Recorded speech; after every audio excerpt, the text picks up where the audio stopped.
entonces usted abra sus Biblias en el Evangelio según San Mateo, capítulo 5, versículo 13. Evangelio según San Mateo, capítulo 5, versículo 13.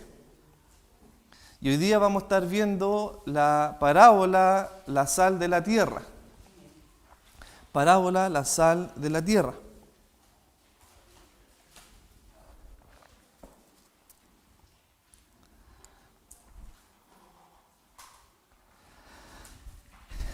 Y vamos a leer la palabra en el nombre del Señor. Dice, o lleva por título, la sal de la tierra. Dice así: vosotros sois la sal de la tierra. Pero si la sal se desvaneciere, ¿con qué será salada?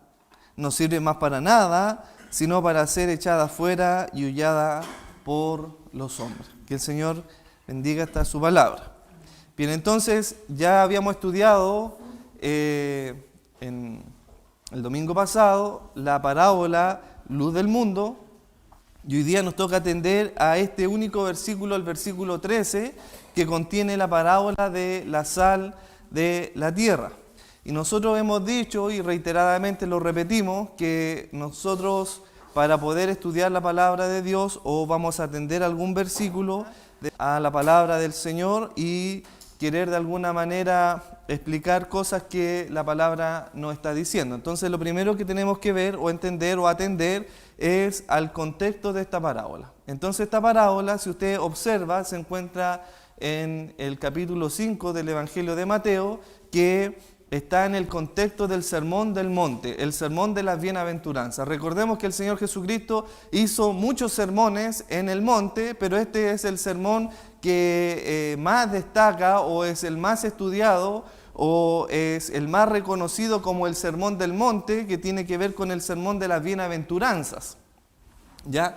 Entonces lo que podemos observar que desde el versículo 3 del capítulo 5 al 12 está circunscrito el Sermón del Monte, y en este fragmento, en esta sección, se describe el carácter de los verdaderos creyentes, o el carácter del verdadero cristiano, y las promesas que ellos van a recibir y su herencia respecto al reino de los cielos. Y después, en los siguientes versículos, desde el 13 al 16, esos 4 versículos resumen ahora la función del creyente en el mundo. Entonces vimos que desde el versículo 3 al 12 describe el carácter del verdadero creyente, cómo es el verdadero creyente, y desde el versículo 3 al 16, esos 4 versículos resumen cuál es la función del creyente en la tierra.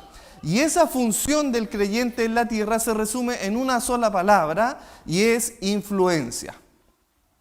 Y yo creo que hoy en día, en este tiempo, entendemos lo que significa ser influencia. De hecho, hay algunos videos donde, antiguamente a un niño, por ejemplo, se le preguntaba: ¿qué quieres ser tú cuando grande? Y el niño respondía, o a menudo los niños respondían que querían ser doctor de perritos, veterinario, ¿cierto? Que querían ser quizás constructor, arquitecto, doctor, albañil, etcétera, dependiendo incluso de la profesión que haya tenido su padre, como que el niño sigue la vocación de lo que quiere hacer su padre. Pero si usted hoy día en esta sociedad le pregunta a un niño, a un joven, qué es lo que quiere ser cuando grande, algunos van a responder: quiero ser influencer. ¿Y qué es eso?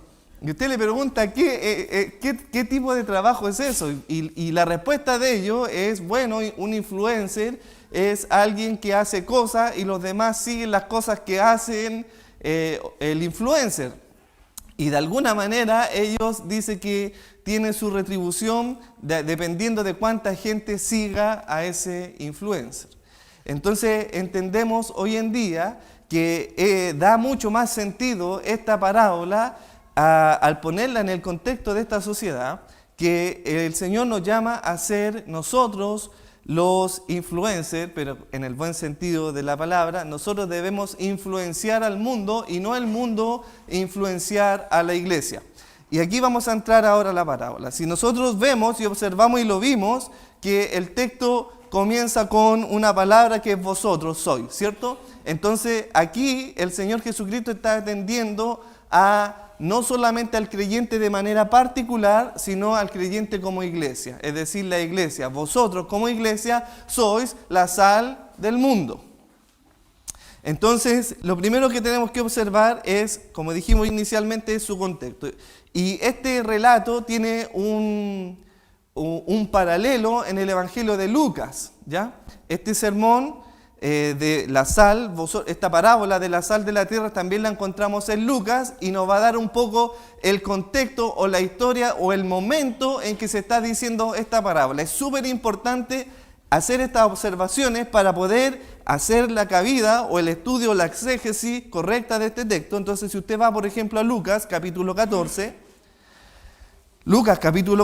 del versículo 25 al 26, va a encontrar el contexto también de esta parábola. Y si usted observa lo que está relatando Lucas, a diferencia de Mateo, que Mateo viene relatando de la continuidad del Sermón del Monte, Lucas agrega algunos detalles a su observación en este Evangelio. Y observa lo siguiente, fíjese en Lucas 14, versículo 25, dice... Observe, grandes multitudes iban con él, ¿cierto? Y volviéndose les dijo, si alguno viene a mí y no aborrece a su padre y a su madre y mujer e hijos, hermanas, hermanos y aún también su propia vida, no puede ser mi discípulo. Es decir, no puede ser un verdadero cristiano si no antes aborrece hasta su propia vida. Y el título de ese mensaje, o el título que tiene Lucas, dice, lo más probable que salga en su Biblia, es lo que cuesta seguir a Cristo. Es decir, hay un costo, hay un precio. A menudo en muchas iglesias no se dice, no, si seguir a Cristo es fácil. Claro, cuando ellos hacen del evangelio un evangelio insípido, claro que desde esa perspectiva es fácil seguir a Jesucristo, pero aquí son las palabras de Cristo, que dice que ninguno puede ser su discípulo si no antes aborrece hasta su propia vida. Y si usted observa en el versículo 33 del evangelio de Lucas, mire, fíjese lo que dice, así pues, cualquiera de vosotros que no renuncia a todo lo que posee, no puede ser mi discípulo. Y aquí viene esta parábola, el contexto de esta parábola. Buena es la sal, mas si la sal se hiciere insípida, ¿con qué se sazonará? Ni para la tierra, ni para el muladar es útil, la arrojarán fuera. Y observe esta frase, es importantísima y subráyela en sus Biblias. ¿Qué dice ahí? El que tiene oído para oír, oiga. Y aquí inmediatamente entramos a esta parábola. Esta parábola es para los que tienen oídos para oír. Esta parábola es para cristianos, no es para gente del mundo, no es para una persona mundanal, es para una persona cristiana que tiene la capacidad de poder oír. ¿Y qué me refiero con esto? Cuando el Señor dice el que tiene oído para oír, es inmediatamente se está refiriendo a una persona regenerada que tiene la capacidad de oír. ¿Por qué razón? La pregunta es, ¿quiénes pueden oír? ¿Acaso todos pueden oír? La respuesta es obvia, no, solo los que tienen oídos para oír. ¿Quiénes son aquellos? Aquellos que han pasado de muerte a vida. ¿Por qué razón? Porque un muerto no tiene la capacidad de oír. A usted pone a un muerto, ¿cierto?, en un ataúd y usted por mucho que le hable con un megáfono o le grite, el muerto no puede oír. ¿No es cierto? No puede oír, pero nosotros que hemos pasado de ese estado de muerto en nuestros delitos y pecados a la vida, mire lo que dice el Señor Jesucristo en San Juan 5:24, de cierto os digo, el que oye mis palabras y crea al que me envió, tiene vida eterna y no vendrá a condenación, mas ha pasado de ese estado, ha pasado de la muerte a la vida. Y en ese estado de vida, porque creyó al Evangelio y guardó la palabra de Cristo, es que tiene la capacidad de oír. Y ahí el Señor le dice a ellos, el que tiene oído para oír, oiga.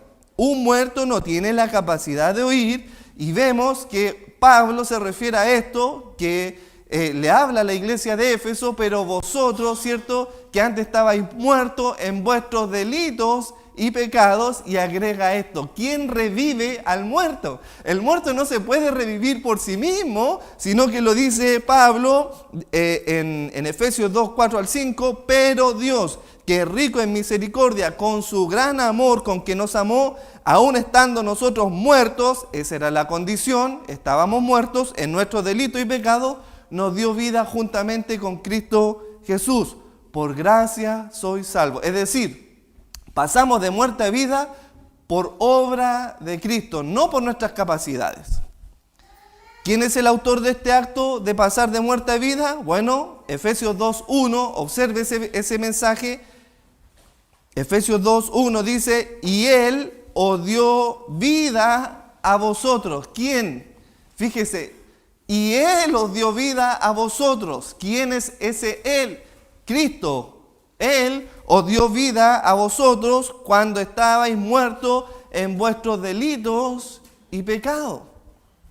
¿Cómo sabemos si hemos pasado de muerte a vida? Es decir, la pregunta está: ¿nos puede ver? ¿Cómo va a poder amar a Dios a quien ni siquiera lo puede ver? Esa es la razón. Los que han pasado de muerte a vida son aquellos que aman a sus hermanos y manifiestan la nueva naturaleza de Cristo. Mire, volvamos a nuestro texto, Mateo 5. Fíjese cómo empieza nuestro texto. Viendo la multitud, subió al monte, y mire esta observación, y sentándose, ¿quiénes vinieron? Los discípulos. Fíjese, entonces inmediatamente vemos a quién le está hablando Jesús. Jesús no le está hablando a la multitud, a la gran multitud que estaba en el Sermón del Monte, no, sino que él subió, se apartó y se sentó, y vinieron, ¿quiénes? Sus discípulos. ¿Y quién eran esos discípulos? Lo que Lucas había ya dicho anteriormente: ninguno puede venir a mí a menos que deje a su padre, madre, hijos y renuncie hasta su propia vida. Ellos son los que vinieron entonces a Cristo y se sentaron junto a Cristo, y Cristo les dio el gran sermón del monte. Y si usted observa, cuando el Señor dice vosotros sois, esta frase es excluyente. Esta frase es excluyente, es decir, lo que está diciendo Jesucristo aquí, cuando llama a sus discípulos, le dice: vosotros sois la sal de la tierra, a diferencia de todos estos otros que no son la sal de la tierra. Es excluyente, le dice, como los apartó: vosotros sois la sal de la tierra, vosotros sois la luz del mundo. Ellos no son la luz, ellos no son la sal, sino vosotros sois la sal del mundo y la luz del mundo. La pregunta es: ¿cuáles son las características de aquellos que son la sal del mundo? ¿Quieren saber ustedes cómo son aquellas personas apartadas por el Señor y las cuales el Señor considera como sus discípulos, como verdaderos creyentes? ¿Quieren saber cuáles son las personas o las características de las personas que son la sal de la tierra? Bueno, versículo 3, aquellos que son pobres en espíritu. Versículo 4, los que lloran. Versículo 5, los mansos. Versículo 6, los que tienen hambre y sed de justicia. Versículo 7, los misericordiosos. Versículo 8, los de limpio corazón. Versículo 9, los pacificadores. Versículo 10, los que padecen persecución a causa del nombre de Cristo. Versículo 11, los que son vituperados, perseguidos, menospreciados, calumniados. Ellos son la sal del mundo. Se fija que no cualquier persona puede decir que es la sal del mundo, no cualquier persona puede decir que es un verdadero cristiano, a menos que sea contrastado con estas características. Quien quiera que viva, hermano, de acuerdo con el sermón de las bienaventuranzas, funcionará como sal y luz del mundo.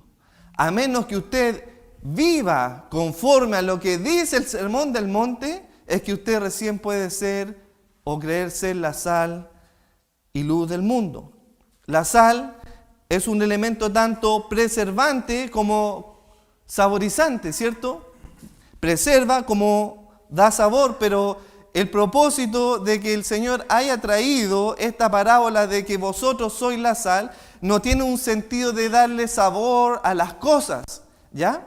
Tenemos que ver el contexto y la historia donde se encuentra Jesucristo hablando, porque hoy día nosotros tenemos un refrigerador que conserva y mantiene en un estado fresco las cosas, pero en ese tiempo no existían esos medios donde podían almacenarse ciertos alimentos, y la sal se ocupaba precisamente para preservar y conservar los alimentos de lo corrompido o de la pudrición.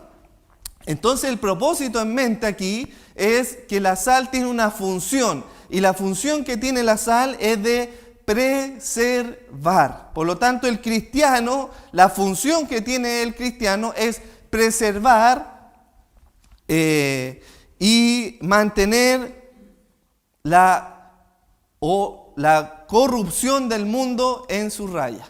Ese es el propósito del cristiano. La sal en la historia de la humanidad, mire, es súper interesante, ha sido un elemento de suma importancia. En el periodo de esta parábola, con frecuencia, a los soldados romanos se le pagaba con sal, con bolsas de sal, y de ahí viene el término que nosotros conocemos, ¿cierto? El salario. El salario. Y hay una frase que se acuñaba en esa época, que ese soldado no vale ese salario. No vale el salario que él recibe. Es decir, la sal era un medio de transacción o de pago, de remuneración. También la sal se usaba como señal de amistad. Cuando una persona compartía la sal, lo que estaba haciendo esa persona era demostrar la amistad y el bienestar y el cuidado mutuo. La sal era algo de mucho valor, porque la sal era el medio por el cual se preservaban los alimentos. Es decir, las personas necesitaban la sal para preservar el alimento y poder sobrevivir. Por lo tanto, cuando las personas se compartían la sal, lo que estaban buscando era salvaguardar el bienestar mutuo, y también la sal no solamente era usado como señal de una amistad, sino también la sal era usado para sellar pactos. Mire, es súper interesante cuando uno hacía un estudio del propósito de la sal. Por ejemplo, veamos en 2 de Crónicas, capítulo 13, versículo 5. Va a ver que la sal tenía un propósito de sellar los pactos, y de hecho Dios sella el pacto con David mediante la sal. En 2 de Crónicas 13, versículo 5, dice así: ¿no sabéis que el Señor, Dios de Israel, dio a David el reino sobre Israel para siempre? A él, a David y a sus hijos, con pacto de sal. Entonces usted puede observar que la sal tenía distintos propósitos, y uno de los propósitos aquí fue que fue usado como medio de sellar un pacto, donde Dios selló un pacto con David mediante la sal. Pero el punto de esta parábola no tiene que ver con el uso que se le dé a la sal, sino más bien con su salinidad. No tiene que ver con qué propósito se va a ocupar la sal, ya sea para sellar una amistad, para sellar un pacto, para sazonar un alimento, para preservar un alimento. El punto de esta parábola no tiene que ver con esa cuestión, con esos asuntos. El punto de esta parábola tiene que ver con la salinidad de la sal. Observemos nuestro texto y vamos a nuestro texto. Miren lo que dice: vosotros sois la sal de la tierra, pero si la sal se desvaneciere, se hiciere insípida, inútil, ese es el punto de la parábola. Si la sal se hiciere inútil, perdiera su salinidad, no sirve absolutamente para nada, dado que la salinidad determina el uso que tenga la sal. Obviamente, lo que sucedía es que cuando, en el contexto de esta parábola, recordemos que está el mar muerto, que es el mar donde precisamente sacaban la sal. Y a orillas del mar había mucha sal, y esa sal no siempre estaba libre de otros minerales contaminantes. Entonces, cuando llegaba una sal contaminada, ya sea por yeso o por otros minerales, a la mesa de un israelita, y se descubría que esa sal obviamente tenía un sabor extraño y malo, desagradable, ¿qué es lo que hacían con esa sal? No servía absolutamente para nada,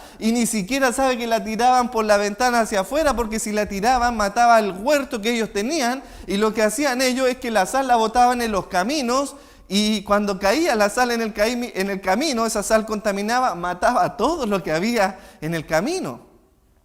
Pero el punto acá es que Dios habla que somos la sal, siempre y cuando esta sal no sea insípida o desvanecida. La pregunta es, ¿qué tan útil es tu vida para la gloria de Dios? ¿Qué tan útil es tu vida para influenciar al mundo? ¿Qué tal o qué tan salina es la sal que hay en tu vida? O quizás se está volviendo insípida. Observa esto, no es lo que dices, sino lo que haces. No es lo que predicas, sino lo que practicas. No es el conocimiento de las Escrituras, sino lo que haces respecto a ese conocimiento que está en tu mente y en tu corazón. No se trata de cuánto amas a Dios, sino de qué manera amas a Dios. Porque muchos dicen, yo amo a Dios, Señor, te amo, Señor. Pero el punto aquí es, ¿con qué clase de amor amas a Dios? ¿Con un amor insípido? ¿Cuál es el amor insípido? Esta es una ilustración de una sal inútil, sosa, insípida, desvanecida. Observe Juan 4:8, primera de Juan 4:8 dice, el que no me ama no conoce a Dios, porque Dios es amor. Tú quizás dirás, bueno, yo amo a Dios. La pregunta es, ¿de qué manera amas tú a Dios? Ese es el punto. El que tiene mis mandamientos y los guarda, ese es el que me ama. El que no me ama, no guarda mis palabras. Ahí está. Observe, usted no puede decir que es la sal si es insípido. Usted no puede decir que usted ama a Dios si la muestra de amor no se conduce con una obediencia a la palabra de Dios. ¿Qué clase de amor es ese? ¿Qué clase de sal es ese? ¿En qué clase de sal se han convertido? Observe usted algunas iglesias. Algunas iglesias se ven más influenciadas por el mundo que la iglesia influencie al mundo. Observe, muchas iglesias han traído, por ejemplo, luces, bailes, humos, un ambiente de discoteca, saltando, manos arriba, manos al lado, un paso al frente, un paso al lado, qué sé yo lo que hace en esa iglesia, similares a las cosas que hace el mundo. Un escenario ya no es un púlpito. Un sermón motivador ya no es un sermón que llame al arrepentimiento y a la obediencia de la palabra de Dios. Las iglesias hoy en día se han vuelto insípidas. No pueden producir ninguna influencia en el mundo porque son semejantes al mundo. Ese es el punto. Santiago lo dice de una manera firme y un poco fuerte en el capítulo 4, en el versículo 4, le dice, oh almas adúlteras, le dice. No se lo manda a decir con nadie. Santiago le dice, oh almas adúlteras, le dice, ¿no sabéis que la amistad del mundo es enemistad con Dios? ¿No sabéis que vosotros sois la sal de la tierra y debéis influenciar al mundo y no el mundo influenciarlo a vosotros? Te has vuelto adúltero. Cualquiera pues que quiera ser amigo del mundo se constituye en enemigo de Dios. Muchas iglesias buscan ganar el favor del mundo. Muchas iglesias buscan ser aceptados por el mundo. Incluso el mensaje que se predica en los púlpitos tiene que ser un mensaje aceptable para la audiencia, porque si usted predica un mensaje que lo llame al arrepentimiento, no va a quedar ninguno en esa iglesia. Nunca debemos olvidar que el mundo necesita la sal porque está corrompido. El mundo está corrompido en un estado de putrefacción y la única manera de preservar la cosa en el mundo es por medio de la sal. Y nosotros somos la sal. Pero ha entrado esa corrosión o lo corrompido a la iglesia. El problema es cuando la sal se ha vuelto insípida. Vosotros sois la sal de la tierra, pero si la sal se ha vuelto insípida, ¿con qué hará salada otra vez? Ya nada o para nada sirve. Y sabe, hermano, lo que está pasando aquí, y hay que hacer aquí un detalle. Aquí no se refiere que los cristianos pierdan la salvación, porque muchos pueden creer e interpretar esto a partir de esta palabra, que la sal se vuelve insípida y no sirve para nada, y es hollada por los hombres y pisoteada. El punto no se refiere a eso. Aquí no se refiere a que los cristianos pierden la salvación, sino que se vuelven inútiles para el reino de Dios. Los cristianos pierden su eficacia cuando el pecado y el mundo contaminan sus vidas. Cuando la sal está contaminada en la mesa de los israelitas, ellos la hollaban, la botaban. Lo mismo sucede cuando el cristiano es contaminado con el pecado, cuando el cristiano es contaminado con la influencia del mundo, se vuelve inútil, hermano, se vuelve inútil para el mundo. Si una persona está contaminado con el pecado de adulterio y fornicación, ¿cómo le va a decir a otra persona que debe vivir en santidad? ¿Se da cuenta que se vuelve inútil? Este es el punto de lo que dice el apóstol Pablo en 1 Corintios 9, 27. Sino que golpeo mi cuerpo y lo pongo en esclavitud, no sea que yo habiendo predicado a otro, yo mismo sea descalificado. ¿Se da cuenta de lo que está diciendo aquí el apóstol Pablo? Por esa razón yo someto mi cuerpo, busco la santificación a fin de que yo lo que predique sea algo verdadero en mi propia vida y no venga a ser yo descalificado. ¿Se da cuenta que ser la sal significa ser un agente libre de cualquier mineral externo, de cualquier cosa que lo corroe, a fin de mantener su utilidad para el reino de Dios? No podemos ser influencia para la pureza en el mundo si comprometimos nuestra propia pureza. No podemos hacer escoces o arder la conciencia del mundo si continuamente vamos contra nuestra propia conciencia.